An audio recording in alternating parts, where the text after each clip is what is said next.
in this vampire article I was talking about. And they were like, you can't fix people. People have to want to change on their own. And I think there is a difference between, you know, but at the same time, you obviously don't want people to pull you down, right? Because there are people that don't want to see you grow because it's the old misery loves company, or your growth is a mirror. Let's talk about that for a moment. Your growth is a mirror to them as to what they're not doing.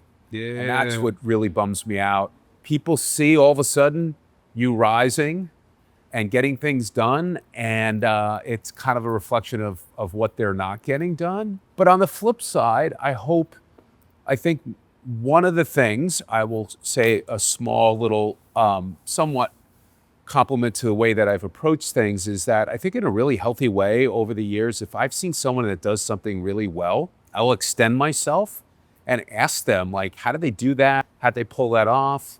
And I just think that's such a healthy way to look at it, with humility, like we talked about. So I think people can set an example to help people to change just by doing your thing. You know what I mean? But it's really hard to make people change, and it's not been advised. So as part of this vampire article, at the end, they said, listen, the worst thing you can do is to say someone, hey, you really should meditate. And I was like, oh, I think I've said that to a number of people.